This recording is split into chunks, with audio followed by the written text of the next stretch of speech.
चलिए भाई जुड़ जाइए ऑनलाइन सभी कोई विद्यार्थी और सभी का बहुत बहुत स्वागत है ड्रीम दर्शन एकेडमी बिलासपुर के द्वारा।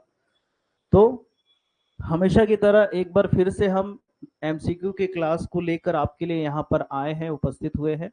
और सभी विद्यार्थी जो भी व्याख्याता की तैयारी करना चाह रहे हैं, वाणिज्य व्याख्याता की तैयारी करना चाह रहे हैं, वे हमसे यहाँ पर जुड़ सकते हैं। तो ऑनलाइन और ऑफलाइन दोनों के माध्यम से जुड़ सकते हैं। क्लास स्टार्ट हुए लगभग 1.5 महीना हो चुका है। जो विद्यार्थी 1.5 महीने से यहाँ क्लास आ रहे हैं तो उनकी स्थिति और आपकी स्थिति में काफी अंतर मिलेगा, डेफिनेटली मिलेगा भाई।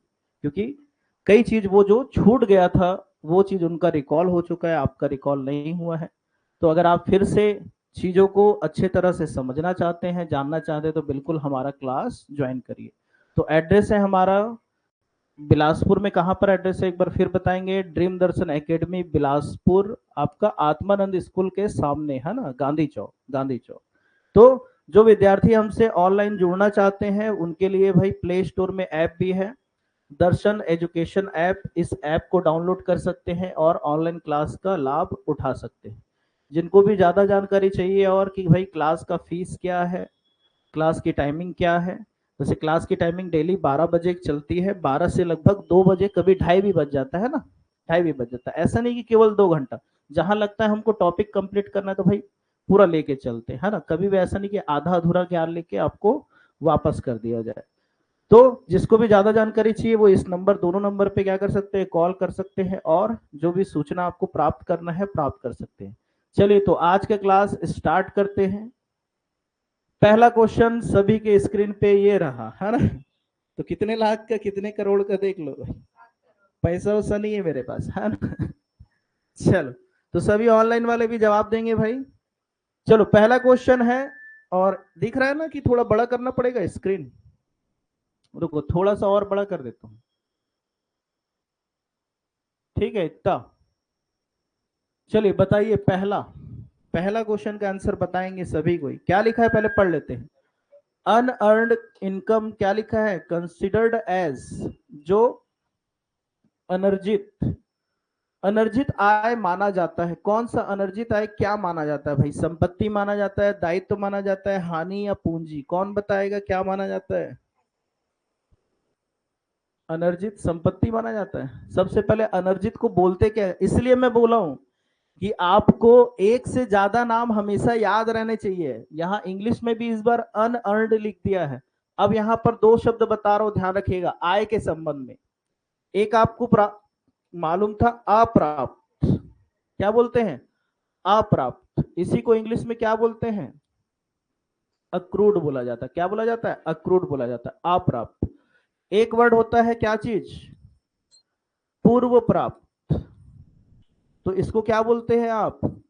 एडवांस वर्ड यूज कर लेते हैं। क्या यूज कर लेते हैं? एडवांस यूज कर लेते हैं। तो अक्रूड और एडवांस। अप्राप्त इसी को और एक नाम बोलते हैं अर्जित। क्या बोलते हैं? अर्जित। या इसी को और बोलते हैं उपार्जित। ठीक है। पूर्व प्राप्त को यहां पर अर्जित लिखा है तो इसी को क्या बोला जाएगा?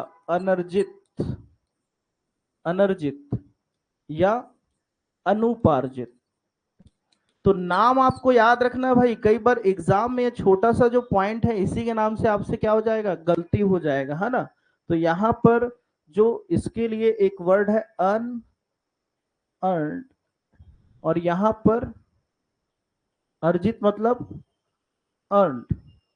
तो ये जो वर्ड है इसको आपको थोड़ा सा ध्यान में रखना है। और आपको बताया था मैंने कि जो भी अप्राप्त है ये क्या होता है? संपत्ति। क्या होता है?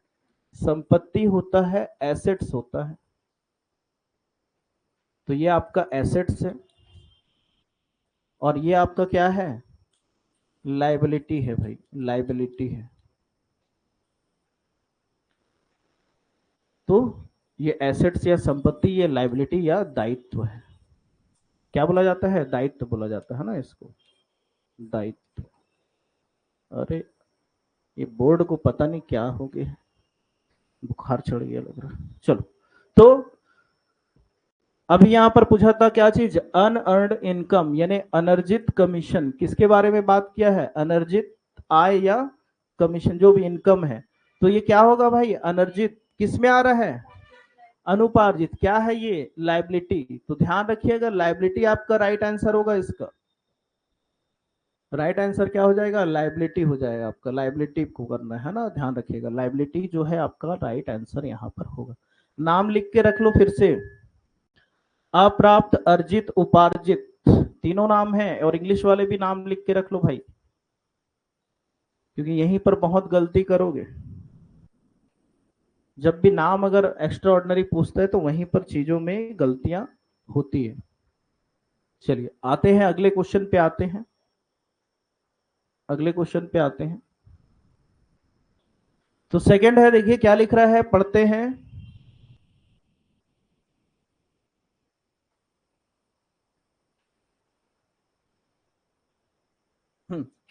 चलिए, एक व्यक्ति ने क्या बोला है, 45,000 रुपए से व्यवसाय प्रारंभ किया है और उसने 5,000 रुपए की वस्तु उधार क्रय किया है। इन लेन देनों का लेखांकन समीकरण के रूप में व्यक्त करना है। कौन सा ऑप्शन यहां पर होने वाला है? A person start a business with capital 45,000, he purchase goods on credit 5,000।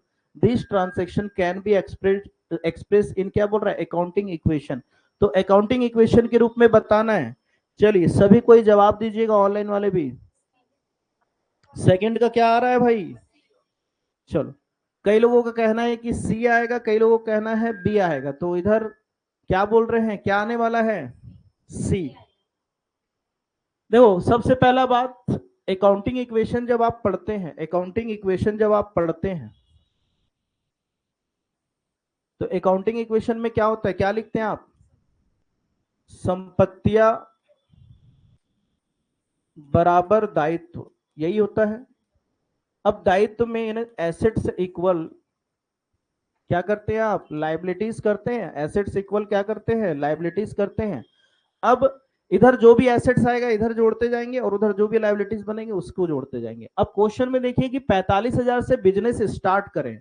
जब 45,000 से बिजनेस स्टार्ट करेंगे तो एसेट्स में कैश आएगा कितने का? बिजनेस में कैश कितने का आ गया? 45,000 का।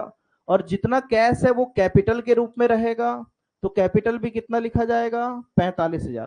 क्योंकि जब आप बिजनेस करते तो एंट्री क्या बनता है? Cash debit to capital. अभी इसका जब एंट्री करोगे तो कैश डेबिट टू कैपिटल होगा, यानी रोकड़ खाता विकलन पूंजी खाता से। तो रोकड़ को भी इफेक्ट करने वाला है और कैपिटल को भी। जितना पैसा बिजनेस में आया है उतना पैसा बिजनेस से जाएगा भी, जब बिजनेस बंद होगा तो उतना पैसा जाएगा भी। हमेशा बिजनेस अपने आप को अपने मालिक से क्या मानता है? अलग मानता है। और बिजनेस हमेशा यह सोचता है कि बिजनेस अगर आया है तो एक बार चालू हुआ है तो बंद भी होगा, उसको दरवाजे क्लोज कर देना, पता ही नहीं चल रहा है कि नहीं चल रहा है, गर्मी लग रहा है। चलो अच्छा ठीक है, चलो। तो संपत्ति है कितना? 45, और ये कितना हो गया? 45। कैपिटल भी कितने का हो गया? 45 का। अब क्या इफेक्ट पड़ने वाला देखिए, 5,000 का क्या खरीदा गया है? उधार। क्रेडिट में हमेशा किससे खरीदते भाई? क्रेडिटर से। तो एक क्रेडिटर आ जाएगा। उधार खरीदे हो किससे खरीदोगे? लेनदार से। और लेनदार आपके व्यापार का क्या होता है? दायित्व तो होता है। तो कितने का उधारी खरीद रहे हैं? 5,000 का। तो 5,000 का उधारी खरीदे। साथ ही साथ उधारी खरीदे हैं तो यहां पर क्या खरीद रहे हैं? माल या स्टॉक। तो यहां एसेट्स में क्या इंक्रीज हो जाएगा? स्टॉक। तो 5,000 का क्या आ जाएगा? स्टॉक आ जाएगा। अब देखिए ऐसा ऑप्शन कहां पर दिख रहा है आपको, यानी जहां पर इधर भी 50 है और इधर भी 50 है। तो ये 45 और 5 50 और ये 50। ठीक है। तो ध्यान रखना है कि 45,000 आपका किसका है? कैपिटल का है। और क्योंकि यहाँ क्वेश्चन में लेखांकन समीकरण में व्यक्त करने बोला है, तो 45,000 आपका किसका हो गया? ये पूंजी का हो गया। और ये 5,000 किसका हो गया? क्रेडिटर का हो गया। ठीक है। तो इस तरह से आपको इस क्वेश्चन को क्या करना था? सॉल्व करना था। चलिए आते हैं नेक्स्ट क्वेश्चन पे आते हैं। अगले क्वेश्चन पे आते हैं। 50 माइनस 45 कभी नहीं हो सकता। 50,000 प्लस जीरो लिख रहा है, इसको मत लीजिएगा। ये सबसे बेस्ट ऑप्शन है यहाँ पर। और नीचे वाले में भी क्या कर रहा है? माइनस कर रहा है ना। नीचे वाले में भी क्या कर रहा है? माइनस कर रहा है। तो आया समझ में? अकाउंटिंग इक्वेशन शायद मैंने नहीं पढ़ाया आपको, एक बार मैं वो पढ़ा दूंगा बढ़िया से, तो समझ में आ जाएगा। कुछ क्वेश्चन में ना अकाउंटिंग इक्वेशन का आप लोगों को करा दूंगा। चलिए तीसरा क्वेश्चन देखिएगा। तीसरा क्वेश्चन देखिएगा। तो क्या लिख रहा है तीसरा क्वेश्चन, सभी कोई देखिए, यदि पूंजी 50,000 और दायित्व कितना है 30,000 और स्थायी संपत्तियां कितना है 70,000 है, तो चालू संपत्तियां होंगी इफ कैपिटल इज 50,000, लाइबिलिटी लिखा है आपका कितना 30,000 एंड फिक्स्ड एसेट्स लिखा है 70,000, तो करंट एसेट्स विल बी। अब इसको आपको कैसे निकालना पड़ेगा, तो अभी जो चीज आपने सीखा, एक तरफ आप रखिए अपने एसेट्स और एक तरफ रखेंगे अपने लाइबिलिटीज, ठीक है, लाइबिलिटीज। अब देखते हैं पूंजी, पूंजी किधर आएगा भाई, कैपिटल इधर आएगा, कैपिटल कितने का है 50,000 का, और क्या बोल रहा है लाइबिलिटी, अदर जो लाइबिलिटी है वो कितने के हो गए 30,000 के, ठीक है। अब स्थायी संपत्ति एसेट्स में केवल आपके पास क्या पड़ा है फिक्स्ड एसेट्स पड़ा है, कितने का है भाई 70,000 का। नियम हमेशा क्या कहता है कि जितना एसेट्स होगा उतना ही लाइबिलिटी होगा, या जितना लाइबिलिटी है उतना ही क्या होगा एसेट्स होगा। उधर का टोटल देखिए कितना आ रहा है 80,000, इधर का टोटल करेंगे तो कितना आ रहा है 80,000, और इधर केवल कितना है हमारे पास 70 ही है। 80 करने के लिए क्या करना पड़ेगा 10,000 ऐड करना पड़ेगा भाई, तो वही 10,000 किस चीज का हो जाएगा भाई करंट, उसको क्या नाम दे देना करंट एसेट्स का, क्योंकि उसी के बारे में पूछ रहा है कि चालू संपत्ति होगी करंट एसेट्स होंगी, कितने का होगा 10,000 का। तो इस प्रकार इधर भी कितना आ जाएगा 80,000। तो जितना याद रखिएगा लेखांकन समीकरण जो हम पढ़ते हैं, अकाउंटिंग इक्वेशन पढ़ते हैं, जितना एसेट्स होता है उतना ही लाइबिलिटीज होता है। तो क्वेश्चन में लाइबिलिटीज इस बार इसका टोटल आ रहा था 80,000 और इधर का कितना आ रहा था 70, तो कितने की कमी है भाई 10,000 की।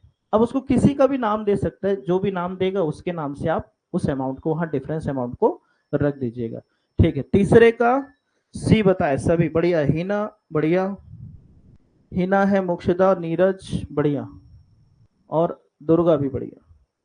साहू जी कहाँ है, आज गायब है क्या हमारे प्रिय छात्र, प्रिय सभी हैं मगर साहू से थोड़ा सा लगाव ज्यादा है हमें, ठीक है। चलिए आते हैं लेखांकन समीकरण, लेखांकन समीकरण। यहां भी क्या लिख रहा है संपत्ति बराबर क्या लिखा है दायित्व प्लस स्वामित्व कोष को प्रदर्शित होता है, यानी assets equal liabilities plus honours equity जो है इस प्रेजेंटेड थ्रू, किसके द्वारा इसको प्रदर्शित किया जाता है आय विवरण के द्वारा, रोकड़ प्रवाह विवरण के द्वारा, या आर्थिक चिट्ठे के द्वारा। चले किस में दिखाते हैं बैलेंस शीट में ही तो दिखाते हैं भाई, तो क्या हो जाएगा ऑप्शन नंबर सी। चलिए सभी का ऑप्शन नंबर सी जो है ये एकदम राइट आंसर हो जाएगा। तो कभी भी दायित्व और संपत्ति को कहां दिखाते हैं भाई चिट्ठे में दिखाते हैं ना, चिट्ठे में दिखाते हैं। चलिए इस ऑप्शन में आते हैं, दोहरा लेखा प्रणाली के अनुसार, दोहरा लेखा प्रणाली के अनुसार एक लिपिक रमेश को भुगतान किया गया वेतन, किसको वेतन दे रहे हैं भाई, चाहे आप रमेश को वेतन दे, सुरेश को वेतन दे, दिनेश को वेतन दे, जिसको भी वेतन दे, किराया दे, ब्याज दे, ये कौन से अकाउंट है नाम मात्र के खाते हैं, नॉमिनल अकाउंट के अंतर्गत आते हैं, ध्यान रखिएगा। किराया, वेतन, ब्याज, बीमा, ये सब क्या है नॉमिनल अकाउंट के अंतर्गत आते हैं। तो नॉमिनल अकाउंट में जो भी एक्सपेंसेस रहता है उसको डेबिट करते हैं। यहाँ एक्सपेंसेस का नाम है सैलरी या वेतन, सैलरी या क्या वेतन, मतलब वेतन खाता क्या होने वाला है यहाँ पर, जो भी एक्सपेंसेस होता है वो डेबिट किया जाता है, और टू क्या किया जाता है कैश, टू कैश अकाउंट, यानी वेतन खाता विकलन, रोकड़ खाता से, सैलरी डेबिट टू कैश।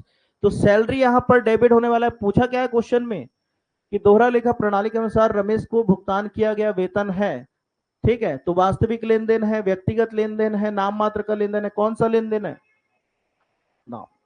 तो जो बात कर रहे थे यहां पर, अगर यही क्वेश्चन ये भी पूछ सकता था कि बताइए किसको डेबिट किया जाएगा, तो कौन सा खाता डेबिट होता सैलरी, ना कि यहां पर रमेश डेबिट होता। ऑप्शन में रमेश भी रख देता, कैश भी रख देता, और भी कुछ रख सकता था, ठीक है। तो ये जो सैलरी देते हैं, ब्याज देते हैं, चाहे हम किसी को किराया देते हैं, वो सारे एक्सपेंसेस चाहे वो डायरेक्ट हो या इनडायरेक्ट हो, ध्यान रखिएगा वो नाम मात्र के खाते के अंतर्गत आते हैं। किसमें आएंगे नाम मात्र के खाते के अंतर्गत। अगला चलते हैं, क्वेश्चन नंबर 6 जो है, मूल लेखांकन समीकरण की अवधारणा। मूल लेखांकन, इन्हें यहां पर क्या बोल रहा है भाई, लेखांकन समीकरण, इस वर्ड को याद रखिए। अभी पढ़े थोड़ी देर पहले अकाउंटिंग इक्वेशन पढ़ रहे थे कि संपत्ति बराबर दायित्व। तो ये जो पढ़ते हैं आप, संपत्ति बराबर दायित्व यानी एसेट्स इक्वल लायबिलिटीज जो पढ़ते हैं, कौन से अवधारणा के आधार पे पढ़े हैं इसको? चलिए सभी कोई बताइएगा, ऑनलाइन वाले भी बताइए भाई। छठवे का सी बोल रहे हो? अरे मोक्षदा, हाँ ठीक है, डी है भाई, डी, हाँ ठीक, मोक्षदा पहले सी बोल दी थी, डी आएगा। हमने पढ़ा है ना द्विपक्षीय अवधारणा, बायलेटरल कॉन्सेप्ट, इसी को द्विपक्षीय को ही क्या बोलते हैं, बायलेटरल भी बोलते हैं, बायलेटरल कॉन्सेप्ट भी बोला जाता है। ठीक है, डुअल स्पेक्ट या, ठीक। अच्छा हाँ, लाइट गोल है यहाँ पर बीच में, शायद क्लास चला जाए, ये भी थोड़ा सा ध्यान रखिएगा। बाकी देखते हैं। अच्छा आ जाओ भाई, एसी वगैरह चालू कर दो, गर्मी लग रहा है बहुत हम लोग को। अच्छा इधर लाइट आ गया, बोल ठीक। चलो, द्विपहलू क्या हो गया, अवधारणा, डुअल एक्सपेक्ट कॉन्सेप्ट। तो ये आ गया आपका ऑप्शन नंबर डी, इसका क्या रहेगा, राइट आंसर रहेगा। चलिए नेक्स्ट क्वेश्चन आते हैं हम लोग, क्वेश्चन नंबर 7 पे आते हैं। क्रय पुस्तक को क्या अभिलेखित करने के लिए प्रयोग किया जाता है? Purchase book is use to record, किस लिए यूज करते हैं परचेज बुक को, पूछ रहा है। All purchase of goods, all purchase, या ऑल क्रेडिट परचेस, या नन ऑफ द एबो। चलिए क्या हो रहा है आंसर, इधर डी बता रहे हो यार नीरज पाठक। अच्छा इसका बताइए, 7 का नंबर डाल के बताना आंसर, तब समझ में आएगा। तो इसका आंसर क्या हो जाएगा, राइट, सी हो जाएगा, सी हो जाएगा। तो क्रय पुस्तक बोलेगा, चाहे विक्रय पुस्तक बोलेगा, चाहे क्रय वापसी या विक्रय वापसी, क्वेश्चन में चाहे आपको सेल्स बुक बोले, चाहे आपको परचेस बुक बोले, चाहे सेल्स रिटर्न या परचेस रिटर्न, ये सारे के सारे किसके लिए, क्रेडिट के सौदे के लिए रहता है। उधार सौदों को ही केवल लिखा जाता है, ध्यान रखिएगा। तो जो भी सब्सिडरी बुक पढ़ते हैं आप, किसको छोड़कर, कैश बुक को छोड़कर, सारे बुक्स में जो भी एंट्री करते हैं मोस्टली किसके लिए किया जाता है, क्रेडिट के सौदों के लिए ही किया जाता है। जो भी उधार के सौदे हैं इन्हीं को यहाँ पर लिखा जाता है, ध्यान रखिएगा। चलिए नेक्स्ट क्वेश्चन है आहरण खाता, बताइएगा, इजी क्वेश्चन है एकदम। सभी कोई, आहरण खाता क्या है भाई, ड्रॉविंग अकाउंट क्या नॉमिनल है, पर्सनल है, रियल है, या फिक्टिशियस, क्या है? ठीक, तो मैंने आपको पढ़ाया था शुरू में जब पढ़ाया था, तो खातों को हमने कितने भागों में बांटा था, 3 भागों में। कौन कौन सा था? तो अकाउंट को हमने 3 पार्ट में डिवाइड किया, ध्यान रखिएगा। एक होता है व्यक्तिगत खाता या पर्सनल अकाउंट, एक होता है आपका रियल अकाउंट, क्या होता है, रियल अकाउंट, और एक क्या होता है, नॉमिनल अकाउंट। 3 पार्ट में हमने डिवाइड किया था, और पर्सनल अकाउंट को भी बांटा था हमने। ठीक है, एक होता है क्या चीज आपका, जो प्राकृतिक या क्या बोलते हैं, नेचर या नेचुरल बोल सकते हैं, नेचुरल अकाउंट, और एक क्या था, कृत्रिम या अप्राकृतिक, जो आर्टिफिशियल बोल सकते हैं, यहां पर आर्टिफिशियल जो व्यक्ति लोग आते हैं वो, और एक तीसरा पढ़े थे, रिप्रेजेंटेटिव, रिप्रेजेंटेटिव यानी इसको हिंदी में बोलते हैं प्रतिनिधित्व, प्रतिनिधित्व। तो अगर पूरा बोला जाए कि भाई ड्रॉविंग अकाउंट जो है व्यक्तिगत खाते पर्सनल अकाउंट के अंतर्गत तो आएगा, मगर उसके भी किसके अंतर्गत आएगा, ये रिप्रेजेंटेटिव के अंतर्गत आएगा, प्रतिनिधित्व खाते के अंतर्गत आता है। तो इसमें भी प्राकृतिक, कृत्रिम और कौन सा, प्रतिनिधित्व खाते, 3 प्रकार के खाते रखे जाते हैं। तो उसके अंतर्गत भी ये आएगा प्रतिनिधित्व में, है ना। तो ओवरऑल उतना अंदर तो नहीं गया था क्वेश्चन, यहाँ केवल एक व्यक्तिगत खाता दिख रहा है, पर्सनल अकाउंट, तो उसी के अंतर्गत ये आ जाएगा। तो इसका राइट आंसर हो जाएगा क्या चीज आपका, व्यक्तिगत खाता। तो जो भी क्लास आए हैं सबको भाई क्या मिलने वाला है, पीडीएफ मिलने वाला है, टेंशन मत लेना। तो पीडीएफ में बना लेना अपना, है ना, क्वेश्चन को सॉल्व कर लेना। आगे चलते हैं, नेक्स्ट क्वेश्चन पे चलते हैं। और आप लोगों का टेस्ट भी होगा, मैंने बात किया है मैनेजमेंट से, जैसा मैनेजमेंट ने बात किया था, वादा किया था भाई कि टेस्ट होगा, तो बिल्कुल ऑन द पेपर हम टेस्ट भी लेंगे आप लोगों से। चलिए आते हैं अगले क्वेश्चन पे आते हैं। अशोका लिमिटेड ने एक मशीन टाटा एंड सन्स से कितने का खरीदा है भाई? और यह है क्या है भाई, लेन देन है कि इवेंट है कि डेटा है कि कोई नहीं है। तो हम व्यापारिक जो भी बात करते हैं यहाँ पर, इस चीज को क्या बोलते हैं, ट्रांसेक्शन ही तो बोलते हैं। क्या है, लेन देन, जिसका हम क्या करते हैं, जनरल एंट्री करते हैं। तो अशोका लिमिटेड ने एक टाटा एंड सन से क्या खरीदा, मशीन। क्या एंट्री करोगे, चलो एंट्री बताइए सभी को, ऑनलाइन वाले भी बताइए भाई, इसका जनरल एंट्री क्या होगा। तो ध्यान रखिएगा, जब भी आप एसेट्स परचेस करेंगे, एसेट्स परचेस करेंगे तो एसेट्स आएगा, एसेट्स अगर सेल करेंगे तो एसेट्स जाएगा, आएगा तो डेबिट करिए, जाएगा तो क्रेडिट करिए। तो मशीन यहां पर आया है तो मशीनरी अकाउंट क्या हो जाएगा, डेबिट हो जाएगा ये। और देने वाला कौन है, क्योंकि उधारी में ले रहे हैं, क्योंकि नाम लिखा हुआ, कहीं भी कैश शब्द नहीं लिखा है यहां पर। तो ध्यान रखिएगा, टू क्या लिखा जाएगा, अशोका लिमिटेड। हाँ तो वही तो से लिखो, क्या हो गया। अच्छा, अशोका लिमिटेड ने, सॉरी सॉरी सॉरी, क्या नाम है, टाटा एंड सन्स से, ठीक है ठीक, टाटा एंड सन्स, ठीक है। तो टू टाटा एंड सन्स से क्या हो जाएगा, खरीद रहा है ये। तो मशीनरी डेबिट हो गया, और किससे खरीद रहे हैं, टाटा एंड सन्स से खरीद रहे, कितने का, 1,50,000 रुपए का, 1,50,000 का। चलिए, अगर यही नगद में खरीदा रहता तो क्या हो जाता, कैश हो जाता भाई। चलिए अगला क्वेश्चन आपके स्क्रीन पे ये रहा।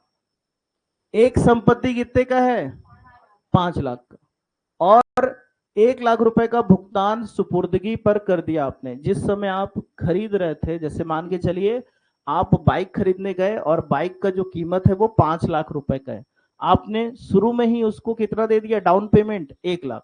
कितने का डाउन पेमेंट कर दिया, 1 लाख का। अब जो लाइबिलिटी बचा हुआ है वो कितने का बचा हुआ है, 4 लाख रुपए का। तो 4 लाख रुपए का बोल रहा है वित्त स्वीकार किए गए हैं, और आर्थिक चिट्ठे में संपत्ति और दायित्व पर इसका क्या प्रभाव होने वाला है। तो यहां पर एसेट साइड है और यहां पर लाइबिलिटी है। क्या इफेक्ट करने वाला है भाई, 4 लाख रुपए से संपत्ति क्या होगा, बढ़ेगा, और दायित्व भी कितना। तो यहां पर जो भी एसेट्स ला रहे हैं वो 4 लाख रुपए का, क्योंकि पेमेंट हमारे पास बचा हुआ है, और 4 लाख का ही क्या हो जाएगा, लाइबिलिटी हो जाएगा। तो 4 लाख की संपत्ति आई और 4 लाख रुपए का क्या हो गया, आपका दायित्व बनेगा। तो पहला ऑप्शन जो इसका जो है वो सही हो जाएगा, कि संपत्ति, जो भी संपत्ति आपके पास पहले, वो 4 लाख से क्या हो जाएगा, बढ़ जाएगा, और जो भी दायित्व है आपका वो 4 लाख से क्या हो जाएगा, बढ़ जाएगा, क्योंकि आप 4 लाख रुपए का पेमेंट अभी भविष्य में करने वाले हैं। और इसका और क्या इफेक्ट पड़ता, अगर यहाँ क्वेश्चन में दिया रहता कि कैश जो है, कैश जो है, रोकड़ में 1 लाख रुपए की कमी भी आ सकती, क्योंकि पेमेंट करते हैं तो पैसा कहां से दोगे आप, कैश से दोगे। तो 1 लाख रुपए आपका कैश में भी क्या आती, कमी आती। मगर यहाँ क्वेश्चन में ऐसा कुछ दिया नहीं है, इसलिए आपका जो पहला ऑप्शन है ये आंसर इसका सही हो जाएगा। चलिए अगले क्वेश्चन पे आते हैं। अगला क्वेश्चन है दोहरा, कौन एक दोहरा लेखा प्रणाली का सिद्धांत है, बताइए भाई कौन सा, बीच वन, कौन सा, बीच वन ऑफ द, क्या बोल रहा है, डबल एंट्री सिस्टम। तो बताइए, ऑप्शन देख लीजिए सभी, कोई ऑप्शन देख लीजिए।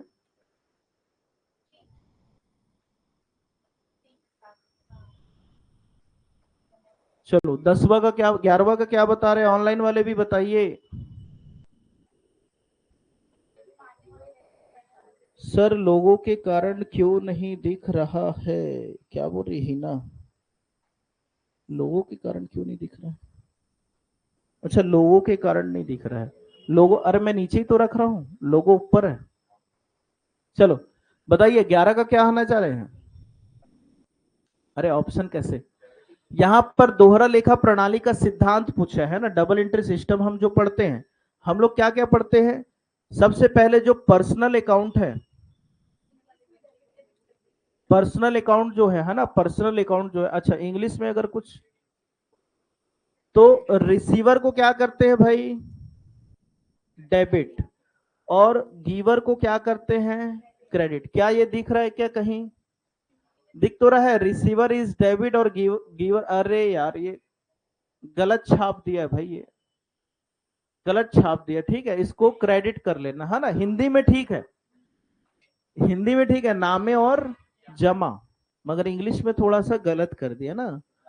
चलो, तो अरे मैं नहीं क्यों होता है बोल रहा, ठीक है, जो टाइपराइटर है वो गलत किया है भाई। तो इसका सी नंबर ऑप्शन हो जाएगा, प्राप्तकर्ता नामे और प्रदाता जमा, इन्हें रिसीवर डेबिट और गिवर क्रेडिट हो जाएगा। तो ये पर्सनल अकाउंट का रूल्स है भाई। आगे बढ़ते हैं, चलिए क्वेश्चन नंबर 12 देखिएगा, क्वेश्चन नंबर 12 देखिएगा, ठीक है, अब थोड़ा सा बड़ा दिख रहा है, तो चलिए पढ़िए बढ़िया से। यदि 10,000 मूल्य का माल अनुमोदन द्वारा विक्रय के आधार पर बेचा जाता है, अप्रूवल बेसिस, यहां पर एक वर्ड है अप्रूवल बेसिस, तो लेखांकन तिथि पर इन लेन देनों का समायोजन किया जाएगा। If goods worth 10,000 are sold on the basis sale on approval, the adjustment of this transaction on the data of accounting done in, विक्रय में, स्टॉक में, देनदार में, कहां पर, सभी। तो याद रखिएगा, जब अप्रूवल बेसिस पे बेचेगा, किस पे, अप्रूवल बेसिस, ये वर्ड लिखा है, क्या बोला जाएगा यहां पर, अनुमोदन, अगर ऐसा वर्ड लिखा है। तो जब सेल्स लिखते हैं ना, ट्रेडिंग अकाउंट बनाते हैं, क्या बनाते हैं, ट्रेडिंग अकाउंट, जब आप बनाते हैं ट्रेडिंग अकाउंट, तो सेल्स में एज अ सेल्स रिटर्न मान के, जितने का भी मान के चलिए, 1 लाख रुपए का सेल्स रहा होगा, 1 लाख रुपए का सेल्स रहा होगा, तो ये 10,000 का इसमें क्या करेंगे, माइनस करके दिखाएंगे। अप्रूवल बेसिस पे जब भी किसी को बेचते हैं, किसके आधार पे, अप्रूवल बेसिस के आधार पे जब किसी को बेचते हैं, तो यह मान के चलते हैं कि सामने वाला बाद में इसको रिटर्न भी कर सकता है, कंडीशन पे उसने खरीदा है। भाई माल समझ में नहीं आएगा तो मैं वापस कर दूंगा, ऐसा बोल के ले गया है, तो अगर उसको समझ में आया तो रख लिया तो ठीक है, नहीं तो इसको क्या किया जाएगा, माइनस किया जाएगा, ऐसा। तो इसका एंट्री यहां भी किया जाता है, क्लोजिंग स्टॉक में भी किया जाता है, और साथ ही साथ देनदारों में भी दिखाया जाता है। इन्हें डेटर में भी क्या करना पड़ेगा, कम करना पड़ेगा, क्योंकि उतने से क्या हो सकता है, कम हो सकता है। स्टॉक में क्या हो सकता है, वृद्धि हो सकता है। क्लोजिंग स्टॉक में प्लस करते हैं, क्लोजिंग स्टॉक में क्या करेंगे, प्लस करके चलते हैं, कि भाई अगर किसी कोई माल वापस कर देगा, रिटर्न कर देगा आपको, तो क्या होगा, हमारे पास जो स्टॉक है वो क्या हो जाएगा, बढ़ जाएगा। तो क्लोजिंग स्टॉक में प्लस हो जाता है, और यह मान के चला जाता है कि सेल्स में कमी हो सकता है, एज अ सेल्स रिटर्न हो सकता है ये चीज। और साथ ही साथ जो देनदार है या डेटर है, यानी जिसको आपने उधारी बेचा है, अगर वो रिटर्न कर दिया तो उतने से वो क्या हो जाएगा, कम हो जाएगा। तो तीनों जगह इफेक्ट पड़ता है, इस चीज का थोड़ा सा ध्यान में रखना है। ये जब आप बीकॉम फर्स्ट ईयर पढ़ेंगे, जब लास्ट लास्ट के क्वेश्चन एग्जाम्पल के देखेंगे, वहां पर ये मिलता है, एकदम लास्ट में मिलेगा, एकदम बीकॉम फर्स्ट ईयर के क्वेश्चन में आता है ये, फाइनेंशियल अकाउंट जब पढ़ते हैं वहां पर। ये 12th वगैरह में नहीं है ना, ये वाला पॉइंट 12th के वाले में नहीं है ये आपको बीकॉम वाले में मिलेगा। तो उपयुक्त सभी है ना, उपयुक्त सभी। चलिए बताइएगा, क्वेश्चन नंबर 13, क्वेश्चन नंबर 13 में आते हैं, सभी कोई जवाब दीजिएगा इधर, ऑनलाइन वाले भी। यदि कोई माल उधार क्रय किया गया है तो निम्नलिखित में से कौन सा खाता नामे किया जाएगा, कौन सा खाता नामे करना है, बताना है भाई, कौन सा खाता नामे किया जाएगा, मतलब डेबिट किया जाएगा, कौन सा खाता डेबिट किया जाएगा।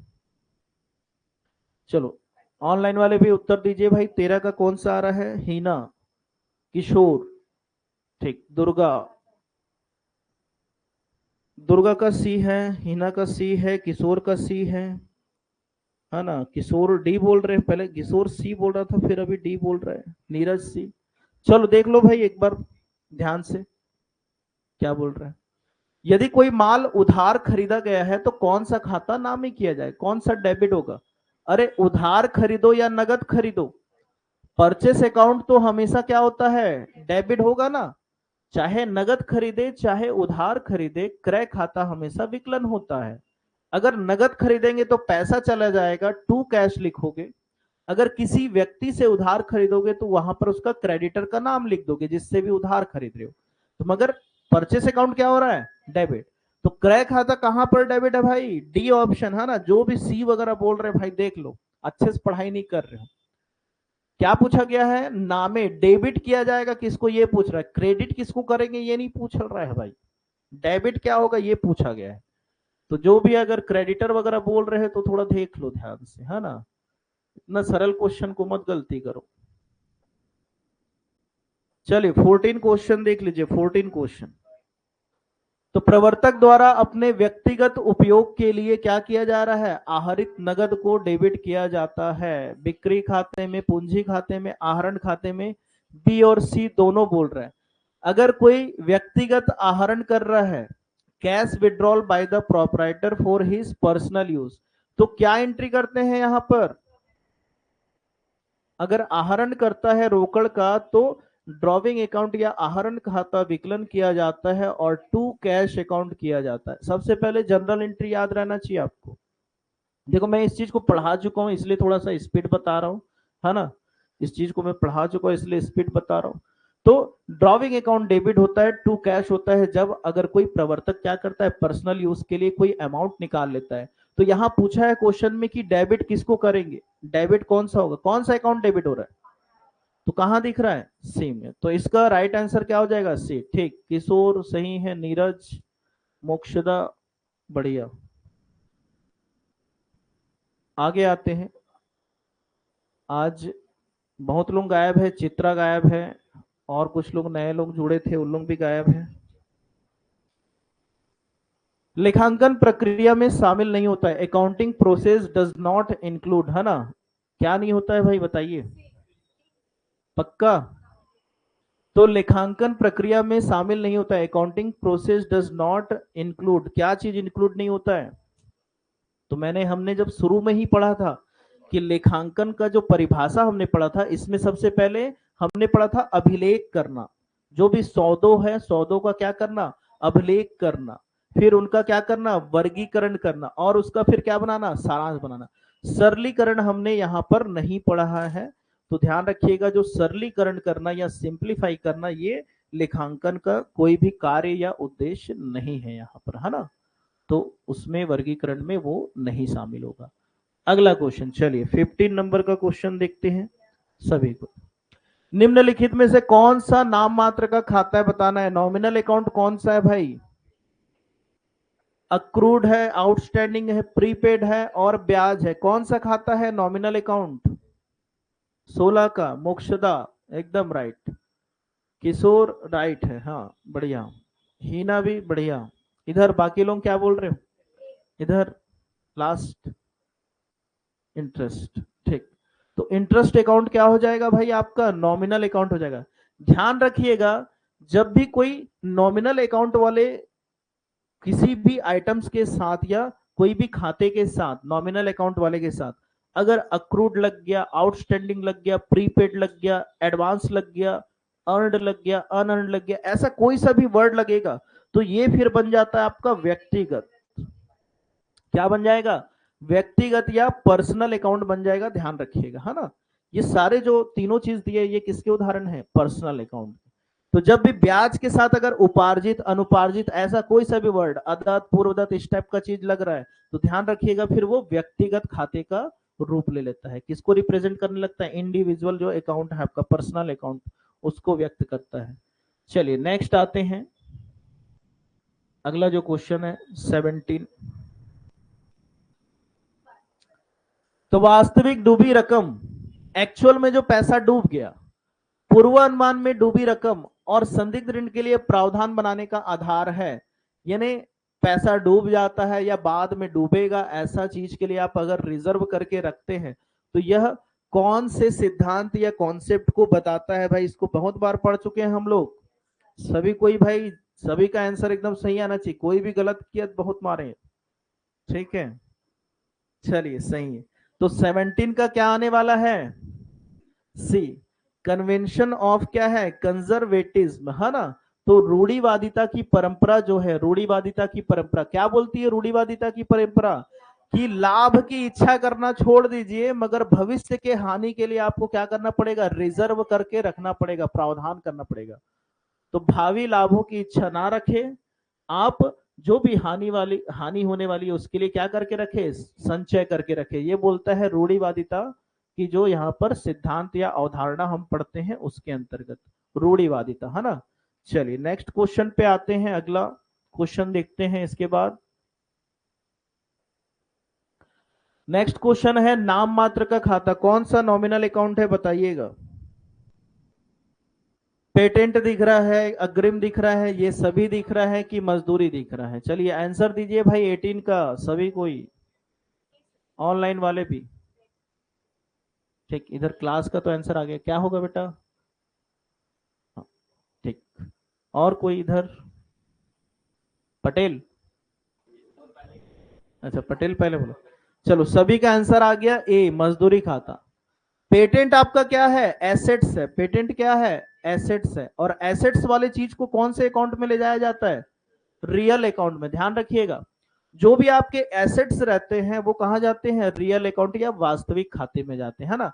अब ये जो प्रीपेड या अग्रिम अभी थोड़ी देर पहले बताया था, जब भी एडवांस प्रीपेड इस तरह के शब्द आ जाएंगे तो ये कौन से अकाउंट को बताएगा, पर्सनल, है ना, पर्सनल अकाउंट को, यानी व्यक्तिगत खाते को। तो इसका राइट आंसर हो जाएगा कौन सा, मजदूरी खाता या वेजेस अकाउंट, वेजेस अकाउंट। चलिए नेक्स्ट चलते हैं, जो महत्वपूर्ण क्वेश्चन है, debit the receiver and credit the giver. अरे ये तो एकदम, इसको नहीं बता पाओगे तो फिर कॉमर्स पढ़ना ही छोड़ना पड़ेगा सबको। चलिए कौन सा है, पहला, दूसरा, तीसरा, चौथा? अरे बताओ रे भाई ऑनलाइन वाले जल्दी से, 19 का आंसर क्या बोल रहे हो इधर वाले? हाँ, अगर कोई अगर इसको गलत करा तो फिर कॉमर्स मत पढ़ना तुम लोग।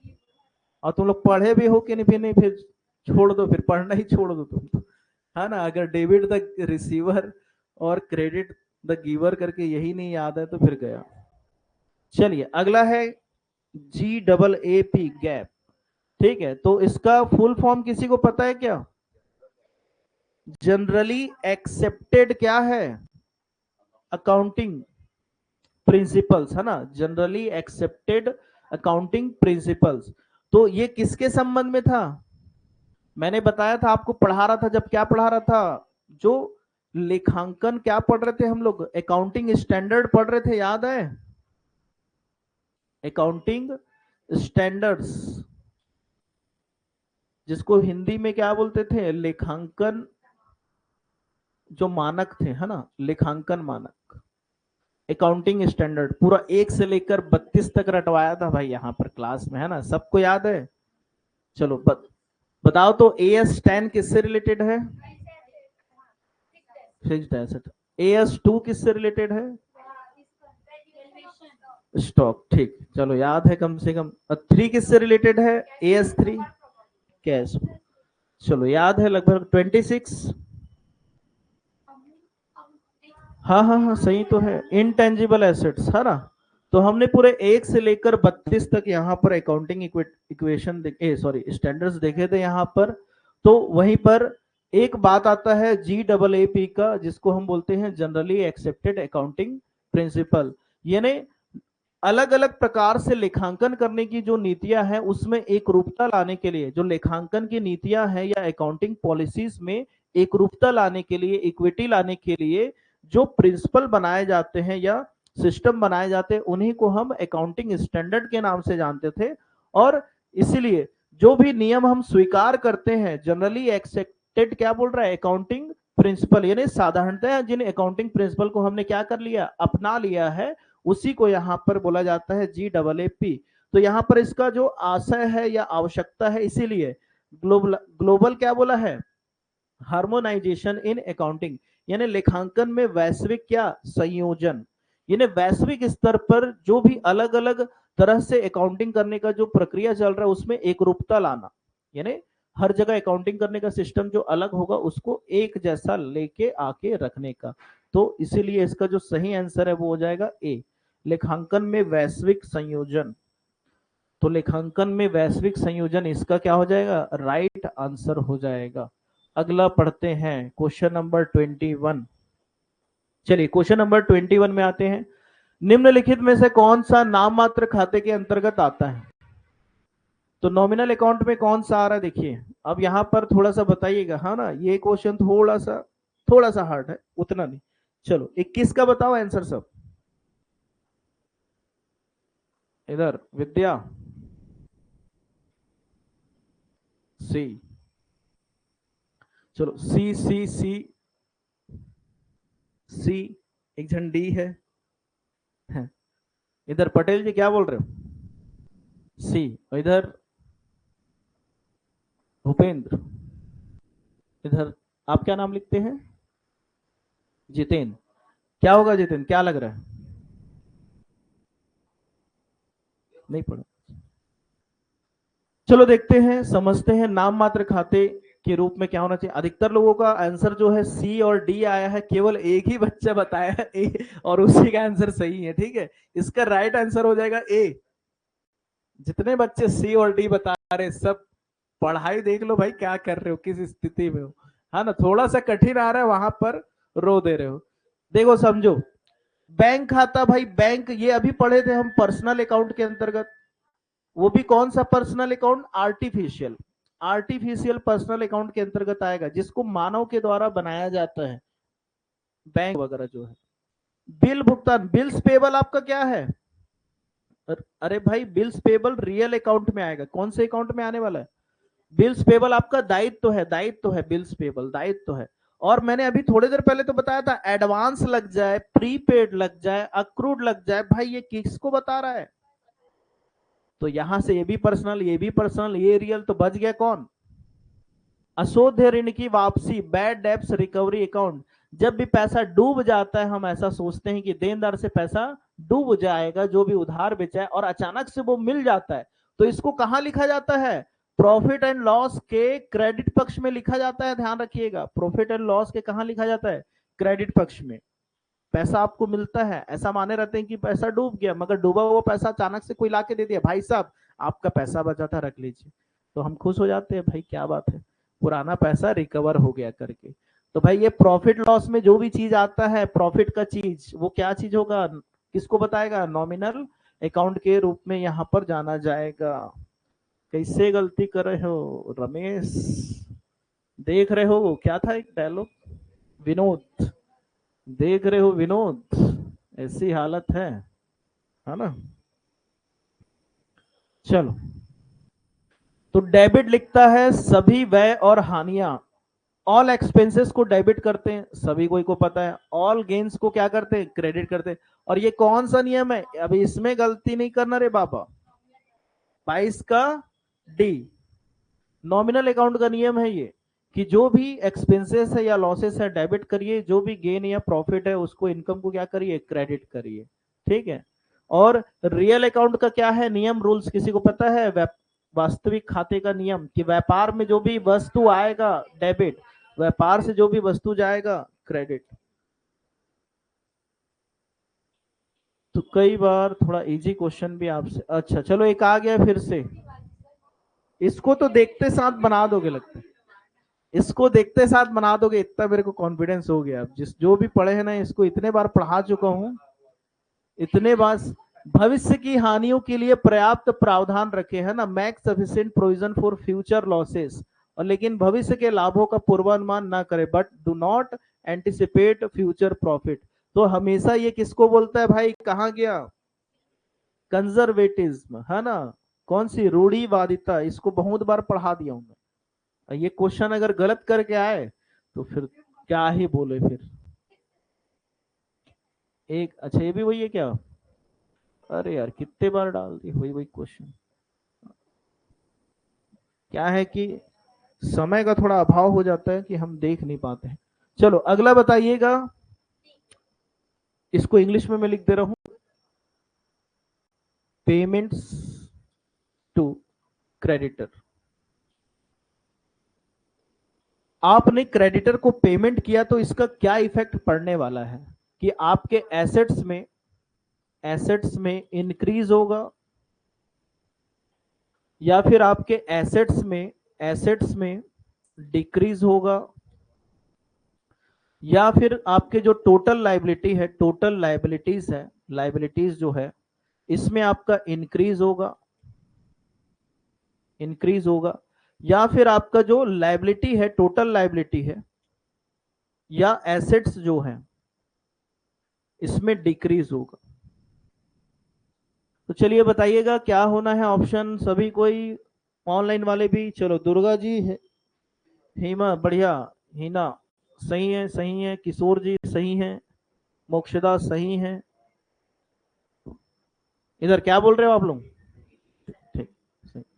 तो भाई लेनदार को आप पेमेंट कर रहे हैं, क्रेडिटर को पेमेंट कर रहे हैं, मतलब एसेट्स में भी कमी होगा, कैश कम होगा आपके पास से, कैश में कमी आएगी।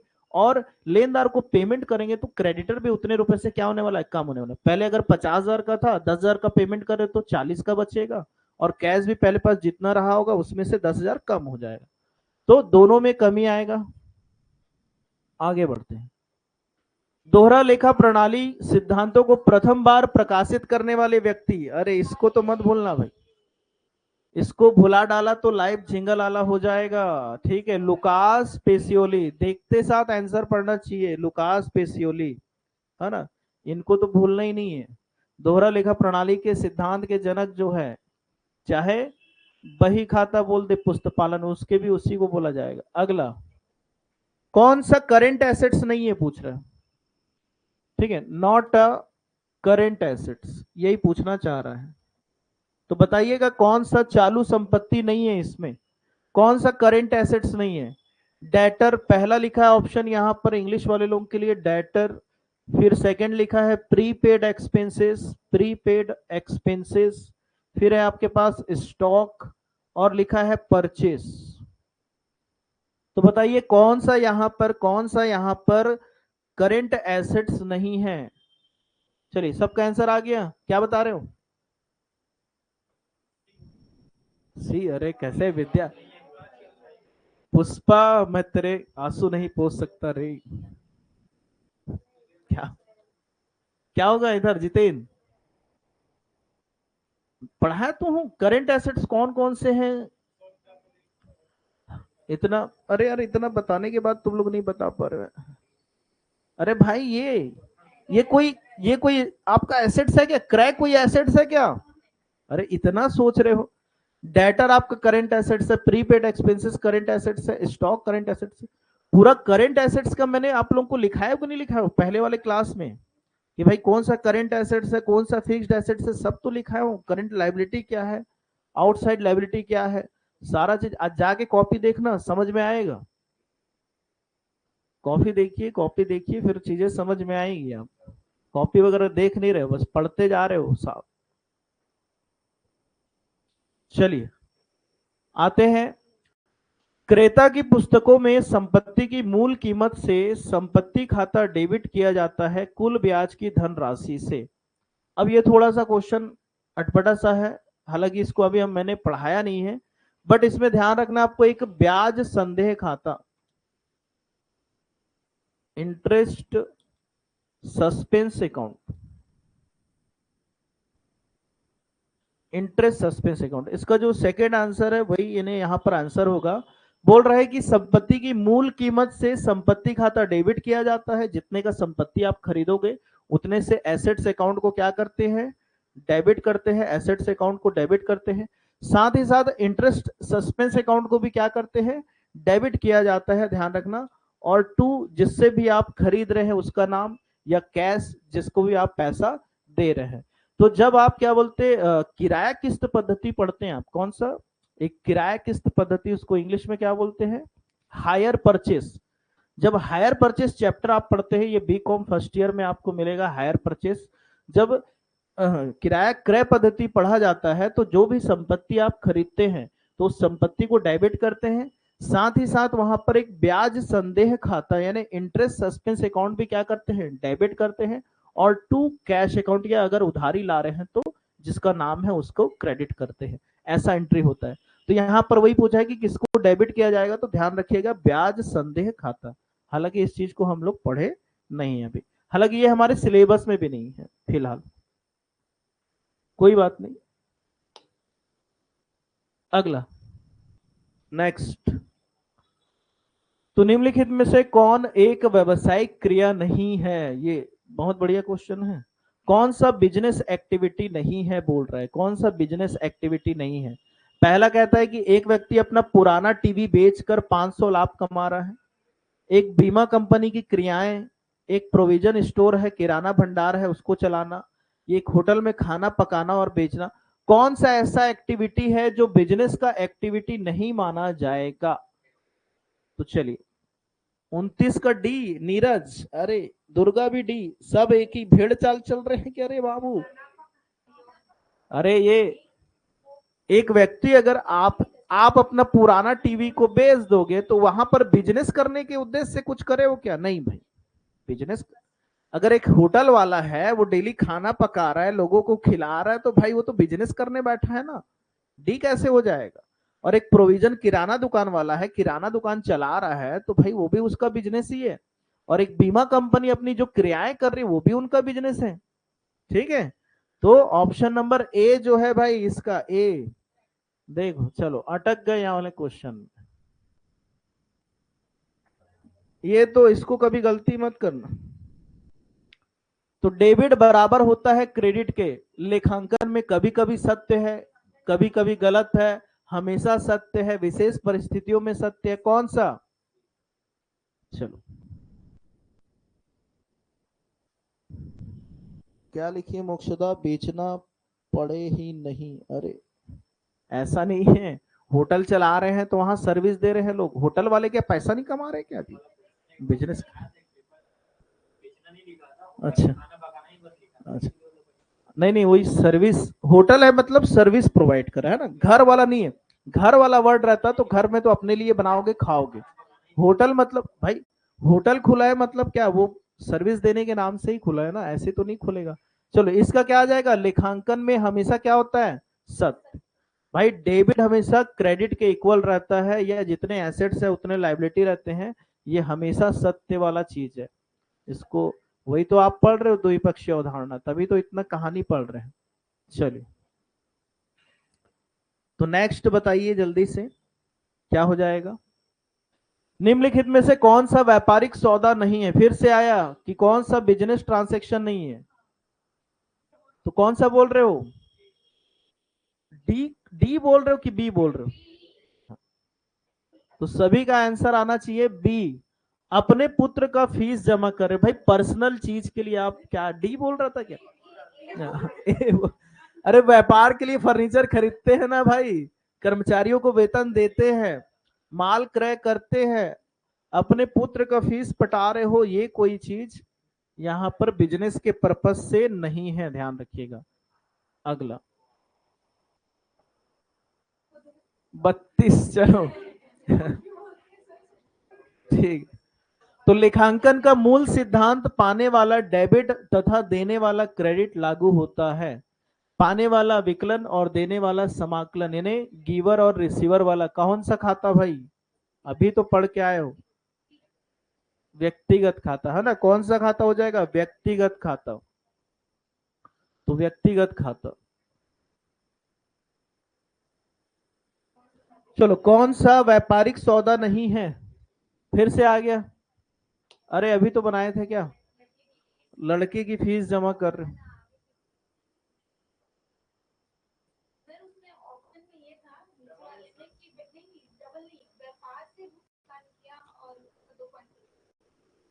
अरे लड़के की फीस व्यापार से भुगतान किया और एक व्यक्तिगत, तो व्यक्तिगत वाला जो पॉइंट है यही यहाँ पर क्या आएगा आपका। हाँ हाँ ठीक, चलो आओ भाई। दोहरा लेखा प्रणाली से आशय, बता दो भाई दोहरा लेखा प्रणाली से आशय। प्रत्येक व्यापारिक लेन देन के दो पक्ष होते हैं, सभी लेन देनों को दो खाते बनाए जाते हैं, सभी व्यापारिक लेन देन के दो बार लिखते हैं। प्रत्येक व्यापारिक और उपयुक्त में से क्या लिख रहा है, सभी लेन देनों के दो खाते बनाए जाते हैं। प्रत्येक व्यापारिक लेन देन के कितने होते हैं, दो पक्ष होते हैं, पर सभी व्यापारिक लेन देन को दो बार लिखते हैं, तो इसका सही आंसर क्या होगा, प्रत्येक व्यापारिक लेन देन, हर एक व्यापारिक लेन देन का जो प्रभाव है दो पक्षों पर प्रभावित करता है, इसलिए प्रत्येक व्यापारिक लेन देन के दो पक्ष होते हैं, ये ध्यान में रखिएगा। ठीक है, आगे आगे बढ़ते हैं।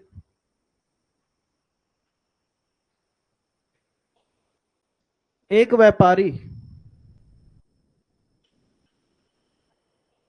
व्यापारी पुस्तकों की संपूर्ण सेट नहीं रखता है, निम्नलिखित सूचनाएं प्रदान करता है। अब यहाँ पर कुछ क्वेश्चन दे दिया जिसको हमको बनाना पड़ेगा। तो क्या लिखा है, थोड़ा ध्यान से पढ़ते हैं। उसने 10,000 से 1 जून 2004 को क्या किया है, व्यापार प्रारंभ, तो बिजनेस स्टार्ट कर रहा है। 1 जून 2004 को बिजनेस स्टार्ट किया, कितने से, 10,000 या 10,000 से।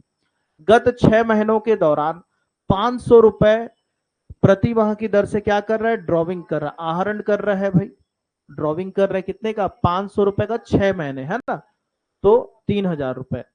फिर वर्ष के दौरान कितना लगा रहा है, अतिरिक्त पूंजी, या इसको क्या बोलते हैं, एडिशनल कैपिटल। क्या बोलते हैं इसको, एडिशनल कैपिटल बोला जाता है, एडिशनल कैपिटल बोला जाता है।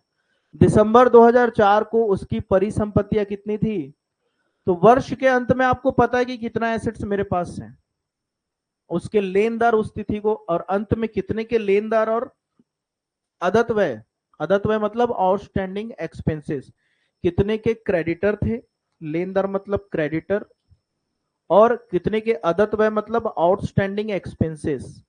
तो इसको चलो यहां पर मैं बताता हूं, इसको मैं यहां पर बताता हूं कि कैसे बनेगा ये। पूछा क्या है और इसमें क्या निकालने बोला है, शुद्ध लाभ। तो देखो ये कैसे निकालेंगे, थोड़ा सा शुरू में पैसा कितना था इसके पास, ये हो गया इसका ओपनिंग कैपिटल, है ना, ओपनिंग कैपिटल कितना हो गया, 10,000 रुपए। और हर महीने कितना पैसा निकाल ले रहा था, ड्रॉविंग, हर महीने ये 500 निकाल ले रहा था, तो 6 महीने तक निकाला कितना, 3,000 रुपए। तो इसके पास पैसा कितना बचा होगा, 7,000। 10,000 रुपए इसने लगाया बिजनेस में, हर महीने कितना, 500 रुपए निकाल रहा था, और कितने महीने तक आहरण किया है, 6 महीनों, तो 5 छक्के 30, 3,000 रुपए। तो 10 में 3 गया, कितना बच गया, 7,000।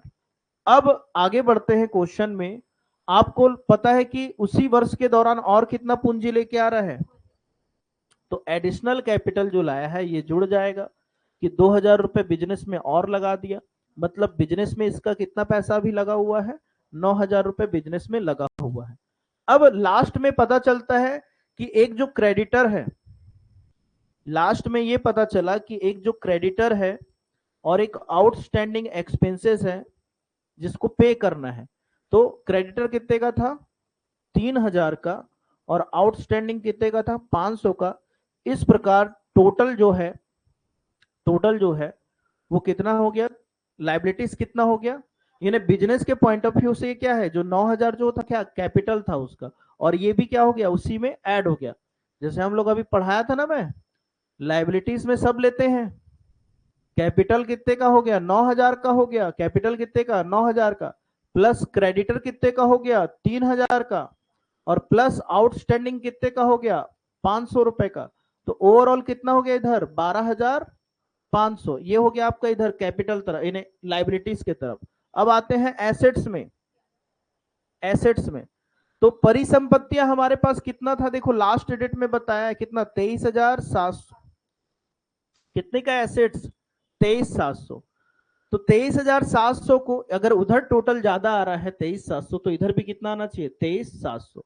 तो कैपिटल में ही क्या जुड़ता है, प्रॉफिट जुड़ता है ना, कैपिटल में ही क्या होता है, प्रॉफिट जुड़ता है। मतलब इस तरफ और कितना आएगा, तो 23,700 में इधर का टोटल आया है 12,500, घटा दो, कितना बचेगा, 11,200। तो 11,200 रुपए इस तरफ आपका आ जाएगा, जो प्रॉफिट निकल जाएगा।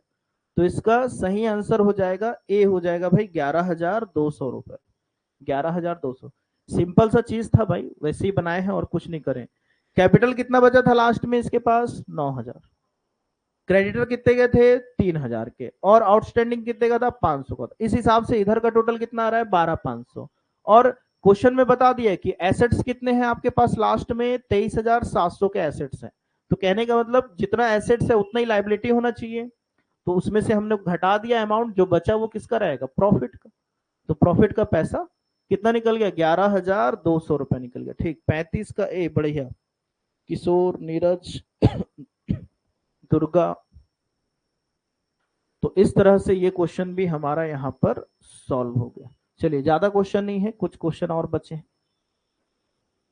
तो किसी लेन देन की खतौनी का अर्थ क्या है? फिर से, संबंधित खाते के क्रेडिट पक्ष में लिखना, डेबिट पक्ष, अरे एक ही पक्ष में कैसे लिख दोगे? किन्हीं दो खातों में लिखना, ये भी ये सही, दो खातों के उचित पक्ष में लिखना है ना, जो फेयर रहेगा साइड, उसी में आपको क्या करना है, चीजों को लिखना है। तो किसी भी लेन देन की खतौनी का अर्थ होता है, या पोस्टिंग, है ना, जो पोस्टिंग करते हैं हम, वो संबंधित खातों के उचित पक्ष में हम उस चीज को लिखते हैं, ध्यान रखिएगा। चलिए, बैंक ऋण पर ब्याज दोहरा खाता प्रणाली में कहां दिखाया जाता है? बैंक ऋण पर ब्याज जो देते हैं दोहरा लेखा प्रणाली में कहां दिखाया जाता है? तो इंटरेस्ट ऑन लोन, तो इंटरेस्ट ऑन लोन अकाउंट क्या करते हैं आप? डेबिट करते हैं। जब बैंक के ऋण पर ब्याज चुकाते हैं तो बैंक ऋण का ब्याज जो है वो क्या करते हैं आप? विकलन करते हैं। और क्या करते हैं? टू, क्या कहीं कैश वगैरह दिख रहा है रोकड़ खाते से? था, तो यही ये बोला गया है, बैंक ऋण पर ब्याज दोहरा खाता प्रणाली में कहां दिखाया जाएगा? तो जब कैश अकाउंट बनाएंगे तो वहां पर इस चीज को दिखाना पड़ेगा, कैश अकाउंट, रिसिप्ट, और इधर पेमेंट, पेमेंट साइड में दिखाएंगे बाय क्या करके? इंटरेस्ट लोन अकाउंट करके, ठीक है, interest on bank loan account करके ऐसा क्रेडिट में दिखाएंगे। तो बैंक ऋण पर ब्याज दोहरा खाता प्रणाली में कहां दिखाया जाएगा भाई? रोकड़ खाते में, क्योंकि ऑप्शन में यहां पर ये नहीं था आपके पास, अगर ये होता तो उसको भी यहां पर देखना पड़ता, अगर वो नहीं था ऑप्शन में आपके पास एक ही रहेगा भाई। तो कैश अकाउंट, टू कैश होता है, तो इसलिए रोकड़ खाते में इसका एंट्री करेंगे। चलो, ये तो आपको पता ही होगा। दोहरा प्रविष्टि प्रणाली कहाँ है? पैसियोली भाई, इटली के, ठीक है, कहाँ के हैं? इटली के, है ना, सभी को पता है कि दोहरा लेखा प्रणाली इटली के, वहीं से आया है। अब बताइए, कमीशन अग्रिम, एडवांस में आपको क्या मिल रहा है? कमीशन मिल रहा है, कमीशन जो है एडवांस में है, तो ये कौन से खाते को बताएगा? वास्तविक, अवास्तविक, व्यक्तिगत, या कौन सा? अभी बताया था, जब भी अक्रूड वगैरह शब्द लगा, एडवांस लगा, तो ये नॉमिनल अकाउंट है ना, यहाँ पर ये अवास्तविक को ही क्या बोलते हैं? नॉमिनल भी बोलते हैं, या अन रियल अकाउंट भी बोलते हैं, ध्यान रखिएगा। तो राइट आंसर क्या हो जाएगा? B, option number B. व्यक्तिगत कहां से हो जाएगा दुर्गा जी? 33 था, व्यक्तिगत नहीं होगा ना, अग्रिम क्या हो जाएगा? अच्छा, मैं सही बोल रहा हूँ गलत बोल रहा हूँ ये बताओ? हाँ, गलत बोल रहे हो सर, गलत बोल रहे हो। अभी क्या बताया था मैं थोड़ी देर पहले, कि भाई जब भी, क्या चीज मैं बोला हूं, इस चीज को ध्यान रखना, जब भी क्या लग रहा है, आदत, पूर्वदत्त, अग्रिम, ऐसा कोई सा भी वर्ड लग रहा है, तो हमेशा वो किस चीज को ले जाता है? व्यक्तिगत खाते में, ठीक है। चलो, सही है भाई, सही हो, भूलना मत, पता चल रहा है कहानी भूल गए।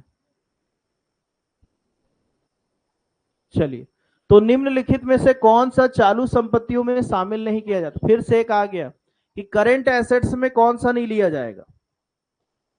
देनदार आता है, रोकड़ आता है, स्टॉक आता है, क्या नहीं आएगा भाई? ख्याति, ख्याति कौन सा? इंटेंजिबल, या तो इंटेंजिबल के रूप में इसको मान सकते हैं, या फिक्स में भी मान सकते हैं, दोनों के रूप में मान सकते हैं, ध्यान रखिएगा, इंटेंजिबल या फिक्स्ड एसेट्स में। नेक्स्ट क्वेश्चन आते हैं, दोहरा खाता प्रणाली प्रयुक्त होती है उपभोक्ता उद्योग के लिए, रसायन उद्योग के लिए, सार्वजनिक उपभोग के लिए, सार्वजनिक उपयोगिता वाली संस्था के लिए। तो इसका थोड़ा सा आंसर ध्यान रखिएगा, सार्वजनिक उपयोगिता वाली संस्था, पब्लिक यूटिलिटी कंसर्न। थोड़ा सा एक जैसा उत्तर है, थोड़ा सा इसको ध्यान में रखिएगा कि भाई क्या बोला है? दोहरा खाता प्रणाली, डबल अकाउंट सिस्टम जो है कहाँ एप्लीकेबल होता है? सार्वजनिक उपयोगिता वाली संस्था के लिए, सार्वजनिक उपयोगिता वाली संस्था के लिए। चलिए, अरे ये तो अभी बनाए थे, क्या हो गया? इटली, बार बार वही लिख दिया। चलो, कौन सा यहाँ पर आपका पर्सनल अकाउंट है पूछ रहा है? पर्सनल अकाउंट, तो अभी थोड़ी देर पहले कौन सा शब्द दिख रहा है? अदत्त शब्द लग गया। चलिए, तो ये कौन सा खाता हो गया भाई? व्यक्तिगत खाता हो गया। तो लास्ट क्वेश्चन शायद यही है आज का, लास्ट क्वेश्चन यही है आज का, कि सबसे अधिक प्रचलित, सबसे अधिक प्रचलित लेखांकन पद्धति, the most popular system of accounting used in public utility concern. यहां एक वर्ड याद रखिएगा, पब्लिक यूटिलिटी कंसर्न, और इसमें ये जो सिस्टम है थोड़ा सा ज्यादा चल रहा है। डबल अकाउंट सिस्टम, एकहरा। डबल अकाउंट सिस्टम एक्चुअल में क्या है, ये एकहरा लेखा प्रणाली जो है, यानी सिंगल अकाउंटिंग सिस्टम जो बोलते हैं, क्या बोला है, पब्लिक यूटिलिटी कंसर्न के लिए। यानी नॉर्मल जो आम जीवन में लोग जो एंट्री करते हैं, तो हम लोग एक ही, यानी या तो पैसा आया तो एक ही जगह लिख लिए, या उसका डबल एंट्री वगैरह सिस्टम नहीं करते हैं। तो यहां पर इसका जो आंसर है, ध्यान रखिएगा, डबल अकाउंट सिस्टम। हालांकि फेमस कौन सा है, डबल एंट्री सिस्टम, यानी जो वास्तव में हम लोग जो बड़े स्तर पे अपनाते हैं, जहां पर अगर क्वेश्चन ऐसा रहता कि सार्वजनिक क्षेत्र का कोई भी उपक्रम रहता, सार्वजनिक क्षेत्र का कोई उपक्रम रहता, तो वहां पर कौन सा अकाउंट सिस्टम को यूज करते, तो उसको ध्यान रखना था, double account double entry system. यहां पर ध्यान रखिएगा, अगर पब्लिक यूटिलिटी कंसर्न बोला है, गूगल में सर्च मार के देखिएगा एक बार कि भाई पब्लिक यूटिलिटी कंसर्न में कौन सा यहां पर खाता ज्यादा यूज होता है, तो ध्यान रखिएगा डबल अकाउंट सिस्टम को ही दिखाएगा। हालांकि ये होना नहीं चाहिए, हम डबल एंट्री सिस्टम ही ज्यादा पढ़ते हैं, मगर एक बार गूगल में इसको सर्च मार के देख लीजिएगा। अरे वही है, एकहरी यानी एकहरा, वही तो है ना। नहीं नहीं, ये उसी की तरह काम करता है, ये जो दोहरा खाता पद्धति है उसी की तरह काम करता है। सिंगल एंट्री सिस्टम तो दिया है वैसे यहाँ पर ऑप्शन में, ठीक है। जैसे आप डबल अकाउंट सिस्टम को जब पढ़ेंगे ना, डबल अकाउंट सिस्टम को पढ़ेंगे, तो उसमें यही लिखा के आता है कि यह एकहरा रोकड़ प्रणाली के आधार पर ही क्या करता है, काम करता है। इसमें कुछ खातों को क्या किया जाता है, एक ही पक्ष को लिखा जाता है, इसके अंतर्गत भी एक ही पक्ष को लिखा जाता है, दोनों पक्ष को नहीं लिखा जाता, ऐसा करके है। तो एक बार चलो इस क्वेश्चन को एक बार आप लोग देख लीजिएगा। हाँ, किसके हिसाब से, हिंदी में देखोगे तो क्या हो रहा है, होना वही चाहिए, मगर इंग्लिश में देखोगे तो इसको दिखा दे रहा है, क्योंकि यहां पर ये पूरा नहीं लिखा है ना। यहां पर लिखा क्या चीज, पब्लिक यूटिलिटी कंसर्न, और यहां पर ये अभी लोग टाइपिंग करे तो छापना थोड़ा सा भूल गए हैं भाई।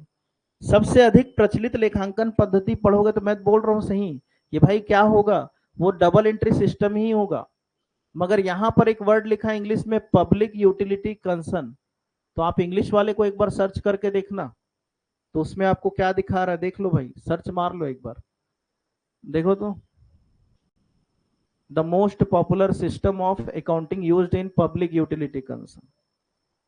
तो जो पब्लिक यूटिलिटी कंसर्न है, वहां पर जो यूज करते हैं, मोस्टली क्या करते हैं, एकहरा रोकड़ प्रणाली के आधार पे ही कर देते हैं, डबल अकाउंट सिस्टम, यानी उसको नाम दिया गया है डबल अकाउंट सिस्टम। चलिए इसको देखना, आज क्रॉस चेक करके देखना, तो बस यही था। अच्छा एक क्वेश्चन और है, चलिए इसको बताइए लास्ट। एक कंपनी की दशा में कुल संपत्तियों में से बाह्य दायित्व को घटाने के बाद, इन केस ऑफ कंपनी क्या लिखा है, टोटल क्या लिखा है, less outside liability is called. Total assets में अगर आप क्या करते हैं, आउटसाइड लायबिलिटी घटा देते हैं, तो इसको क्या कहा जाता है, net working capital, gross working capital, या डिफर्ड लायबिलिटीज, या नेट वर्थ। तो ध्यान रखिएगा, इसको बोला जाता है नेट वर्थ या शुद्ध मूल्य, शुद्ध मूल्य कहा जाता है। कुल संपत्तियों में से बाह्य दायित्व को घटाते, इसको आप नेट वर्थ भी बोल सकते हैं, और एक नाम लिख लीजिएगा, इसी को आप विनियोजित पूंजी क्या बोल सकते हैं, विनियोजित पूंजी, और इंग्लिश में इसको बोला जाता है एम्प्लॉयड कैपिटल या capital employed, capital employed, capital employed क्या बोला जाता है, कैपिटल एम्प्लॉयड भी बोला जाता है। दोनों नाम लिख के रख लो, शायद पूछ दिया फिर इस टाइप से, तो कि कुल संपत्ति से में अगर आप क्या करते हैं, बाह्य दायित्व को घटाते हैं, तो जो आता है उसको विनियोजित पूंजी या कैपिटल एम्प्लॉयड भी बोलते हैं। जब आप ख्याति चैप्टर पढ़ते हैं ना, गुडविल पार्टनरशिप में, वहां पर इसका बहुत यूज होता है, विनियोजित पूंजी या कैपिटल एम्प्लॉयड का, तो उसी का और एक नाम है, क्या नाम है, शुद्ध मूल्य या नेटवर्थ। नेटवर्थ का भी मतलब उसी से रहता है, ध्यान रखिएगा, जो विनियोजित पूंजी है, यानी आपने कितना इन्वेस्टमेंट किया। जितनी भी कुल संपत्ति है उसमें से बाहर के लोगों को कितना पैसा देना है वो घटा दो, तो पता चल जाएगा अंदर के लोगों का कितना पैसा लगा है। वही चीज पूछना चाह रहा है, जिसको यहाँ पर नेट वर्थ बोला जाता है। क्या बोला जाता है? नेट वर्थ बोला जाता है। ठीक है, तो कुल संपत्ति में से जितने भी बाहर के दायित्व है, आउटसाइड लाइबिलिटीज है, उसको अगर आप माइनस कर देंगे, टोटल एसेट्स मेरे पास 5 लाख का है, 5 लाख में 1 लाख रुपए बाहर के लोगों को देना है, तो घटा दीजिए, 5 लाख में 1 लाख गया, कितना बच गया? 4 लाख। वो किसका रहेगा? अंदर में जो लोग है, यानी आंतरिक लोगों का, यानी व्यापार के स्वामी के पैसे को रूप में वो दिखाया जाएगा, जिसको विनियोजित पूंजी या कैपिटल एम्प्लॉयड के नाम से भी जानते हैं, ध्यान रखिएगा। तो नेटवर्थ जो है वही कैपिटल एम्प्लॉयड भी होता है। चलिए, तो आज का क्लास यहाँ पर क्या होता है, समाप्त होता है। सभी का बहुत बहुत धन्यवाद। हाँ, तो मैं तो वही तो बोल रहा था वहां पर, क्योंकि वहां पर लिखा है ना पब्लिक यूटिलिटी कंसर्न करके लिखा है, उसी वजह से उसका जो आंसर है थोड़ा सा बी ले रहा है। हालांकि जो अगर बोलेगा कि कौन सा सबसे ज्यादा फेमस है अकाउंटिंग सिस्टम, तो वो दोहरा लेखा प्रणाली है। मगर वहां पर जो क्वेश्चन नंबर 44 है, वहां पर पब्लिक कंसर्न करके जो लिखा है ना, पब्लिक यूटिलिटी कंसर्न, तो इसलिए इसका जो आंसर है दोहरा खाता पद्धति के रूप में लिया जा रहा है। चलिए, तो सभी का बहुत बहुत धन्यवाद। मिलते हैं अगले क्लास में, और जितना ज्यादा से ज्यादा शेयर करें, लोगों तक पहुंचाएं और हमसे जुड़े। चलिए, बहुत बहुत धन्यवाद सबका। मिलते हैं नेक्स्ट क्लास में, ठीक। चलिए, बढ़िया Durga ji, welcome welcome welcome जी सभी का।